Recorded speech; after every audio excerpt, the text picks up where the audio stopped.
2023년 7월 10일 법무법인 한중국제법무팀입니다. 오늘 국제계약서 상의 관할법과 관할법원 설정할 때 주의해야 할 사항에 대해서 알아보도록 하겠습니다. 일단 국제거래 진행 시에 국제계약서를 작성을 하게 되는데, 양 당사자는, 그러니까 보통은 이제 업체와 업체 간의 계약이 이루어지는 경우가 많겠죠. 국제거래상에는 보통 이제 사업자들이 계약을 많이 하기 때문에 그렇게 됐을 때 최소한의 위험 예견 가능성, 그리고 이제 법적인 안정성 보장을 위해서 계약서를 작성을 하게 됩니다. 이제 국제 계약이라고도 하고, 보통 이제 영문으로 작성을 하는 게 기본이고, 그래서 이제 분쟁이 일어났을 때 영문으로 이렇게 어떤 분쟁에 대한 해결을 하거나 공방을 하는 경우들이 많이 있습니다. 특히 물건이나 서비스를 공급하는 계약서 같은 경우에는 계약 당사자 간의 갑을 관계가 형성될 수가 있습니다. 보통 이제 돈을 주는 사람을 갑이라고 하고, 서비스를 제공하거나 물건을 이제 제공하는 사람을 을이라고 표현을 하죠. 갑을 관계가 형성될 수 있는데, 이 경우에 갑이 제시하는 계약 조건에 대한 제대로 된 검토 없이 계약을 체결하는 그런 경우들이 다수 있습니다. 왜냐하면 갑이 보통 이제 돈을 지급하는 경우이기 때문에, 보통 이제 우위에 있는 약간 이제 뭔가 이제 유리한 입장에서 계약을 체결을 하려고 하는 경우들이 많이 있습니다. 그래서 을의 경우에는 공급을 하는 입장, 서비스를 공급하거나 뭐 물건을 공급하는 입장에서는 어떻게든 이제 서비스를 팔거나 물건을 팔아야 되는 입장이기 때문에, 불리한 계약임에도 불구하고 우격다짐으로 체결을 해야 되는 그런 경우들이 생길 때가 다수 있습니다. 만약에 계약을 위반할 그런 상황이 됐을 때 그에 상응하는 손해배상에 대한 법규를 적용하고, 또 이제 손해배상에 대한 해석을 해야 되는데, 그때 이제 우리 을의 입장에서 불리하게 계약을 했을 때 가장 이제 심각한 타격을 받는 경우들이 이제 중거법이나 관할법원 그런 설정했을 때, 굉장히 불리하게 설정했을 때 어떤 그 악영향을 미치는 경우들이 많이 있기 때문에, 최소한 이 관할법이라든가 관할법원에 대해서는 어떻게 설정했는지 신중하게 검토하고 결정하도록 하여야 합니다. 그래서 국제계약서를 검토하다 보면은 관할법이나 관할법원에 대해서 지금 화면에 나와 있는 국제계약서 예시를 이제 저희가 적어 드렸는데, 이러한 문구들을 자주 접할 수가 있습니다. 그 내용이 뭐냐면, 예시를 좀 보시면, 화면을 보시면 양 당사자 간에 분쟁이 있거나 계약 해석과 관련해서 합의가 이루어지지 않을 경우 국제법에 따라 해석되고 적용되며, 소송이 있을 경우 뭐 땡땡 법원의 중재에 따른다. 근데 이제 국제법이라는 그 굉장히 애매한 그런 용어를 쓰게 되죠. 국제법이란 대체 어느 나라의 법을 말하는 걸까요? 사실 국제법이란 표현이 상당히 애매하고 국제 계약서상에 사용하기에는 다소 부적절한 표현입니다. 어느 한 국가를 지정을 해서 뭐 한국의 법을 뭐 중거법으로 설정합니다. 중국 법을 중거법으로 설정합니다. 뭐 미국의 텍사스법을 중거법으로 설정합니다. 캐나다의 법을 뭐 캐나다 연방법을 중거법으로 설정합니다. 뭐 등등, 그렇게 이제 명확하게 어떤 나라를 지칭하거나 어떤 이제 법을 정확하게 이제 집행할 수 있는 그런 어떤 조직이나 국가를 설정하는 것이 바람직한데, 보통 이제 일반적으로는 계약 양 당사자 국가 중에 한쪽의 국가법을 중거법으로 설정하는 경우가 있죠. 그래서 갑의 경우에 본인한테 유리하게 본인들의 나라의 어떤 중거법으로 설정하려고 하는 경우들이 많고, 그래서 이제 을의 경우는 최소한 뭐 제3의 국가라든가 아니면 본인의 국가로 이제 중거법을 설정하려고 노력을 하셔야 합니다. 계약 관계상 분쟁이 발생할 경우에는 어느 나라 혹은 어느 나라의 어떤 주, 그렇게 이제 법률을 따를 것인지, 만약 소송을 진행하게 된다면 관할법원은 어디로 할 것인지, 그런 것들이 굉장히 이제 설정하는 데 굉장히 중요한 요소가 될 수 있습니다. 그래서 예를 들어서 한국 기업하고 중국 기업 간에 국제 계약을 이제 체결을 했는데 분쟁이 발생을 했습니다.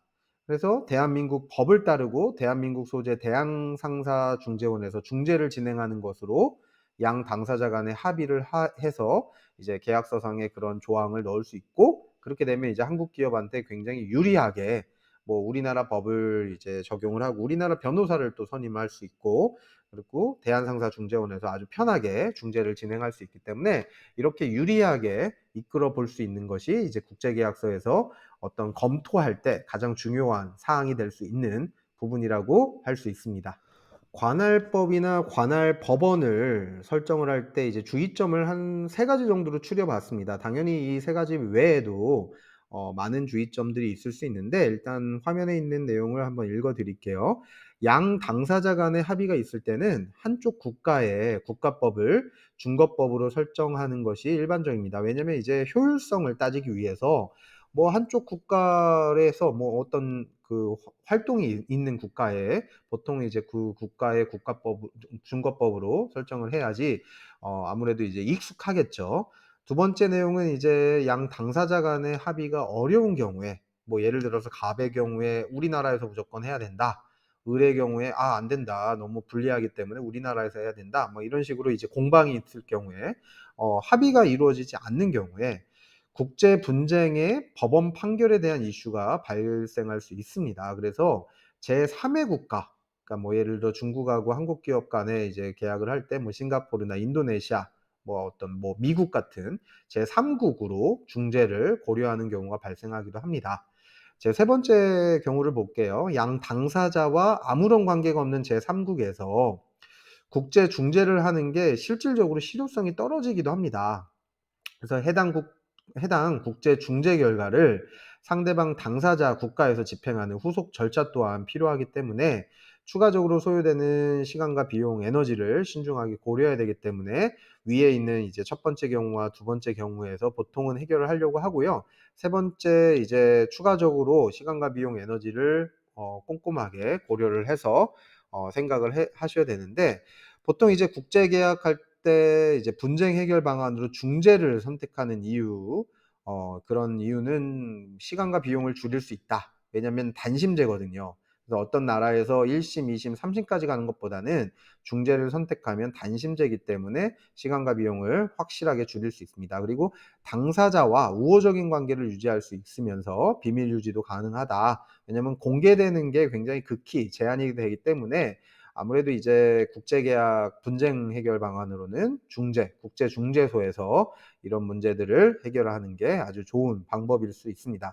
예를 들어서 한국 기업하고 중국 기업 간의 계약인데 제3국인 싱가포르 소재 중재소에서 중재를 통해 분쟁을 해결하기로 약정을 한 경우라고 했을 때 계약 양 당사자 아무런 관계가 없는 제3국에서 국제 중재할 때는 당연히 이제 우리가 싱가포르 중재소에 가야 되고, 중국 기업도 싱가포르로 가야 되고, 한국 기업도 싱가포르로 가야 되기 때문에 제3국에서 하는 어떤 경우가 이제 공평하거나 객관성을 띌 수는 있지만 효율성이나 실효성이 이제 떨어지는 경우들이 있을 수 있고, 만약에 이제 한국 기업이 이긴다고 했을 때 그 중재 판정을 가지고 뭐 중국에 가서 이제 집행을 또 하셔야 되는 그런 어떤 에너지가 소요가 다시 되기 때문에 신중하게 고려하고 협의해서 결정하는 것이 좋을 것 같습니다. 실제로 저희 국제법무팀 화면에 나와 있는 인포메이션으로 이제 국제 중재나 국제 분쟁이 발생했을 때 도움이 필요하시면 일단 상담 의뢰를 해 주시면 30 분간 무료 상담도 이제 가능한 경우들이 있습니다. 그래서 중재 관련된 이제 내용들 같은 경우는 저희가 그런 이제 법률 서비스를 제공하고 있으니 상담을 일단 해 주시면 좋을 것 같고요. 일단 저희가 최근에 진행했던 국제 중재 사례 중에 가장 성과가 있었던 내용은 이제 대한상사중재원에서 중재를 했을 때 이제 그 독일 본사를 가지고 있고 중국의 자회사가 있는데 이제 대한상사중재원으로 이제 그 업체들이 와서 저희가 진행을 했던 경우입니다. 그래서 대한상사중재원의 이제 지침을 받아서 중재소에서 이제 중재 판정을 받았는데, 판정 결과 저희가 한 300만 불 정도를 이제 그 성과금 손해배상 청구금으로 이제 배상을 상대방이 우리한테 해야 된다라는 판정을 받았고요. 그래서 그 판결문을 가지고 중국에서 지금 집행을 하고 있습니다. 그 집행을 해서 지금 거의 50%는 집행 금액으로 받게 됐는데, 이 과정을 좀 설명을 드리면, 중재 판정을 받게 되면 그 판결문을 인정을 하는 국가가 있고 인정을 하지 않는 국가가 있습니다. 근데 중국은 대표적으로 그런 중재 판결문을 인정을 하는, 법원에서 인정을 하는 그런 국가이기 때문에 저희가 그 판결문을 가지고 중국 법원에 이제 신청을 해서 집행을 지금 진행하고 있습니다. 그래서 상대방의 독일 본사의 중국 자회사 공장을 이제 가압류를 시키고, 거기에서 이제 가압류를 한 상태에서 돈을 언제까지 줄 수 있는지 그렇게 집행을 하고 있는데, 지금 50% 정도 회수를 했고 나머지 50%는 차례차례 이제 돈을 주기로 해서 지금 합의를 이루어내고 있는 중입니다. 그래서 이런 식으로 중재 판결을 받았을 때도 각 나라에 가서 집행, 결과적으로 돈을 이제 받아내는 것이 굉장히 이제 중요한 요소가 될 수 있습니다. 그래서 그렇게 집행까지도 가능할 수 있는 그런 상담과 절차를 진행하시려면 화면에 나와 있는 한중 국제법무팀에 이제 자세하게 상담 의뢰를 하셔서 절차를 이제 논의해 주시기 바랍니다. 이상으로 국제계약서상의 관할법, 관할법원 이제 설정할 때 주의해야 될 상황이라든가 간략한 이제 계략적인 내용들을 알아볼 수 있는 시간을 가졌습니다. 감사합니다.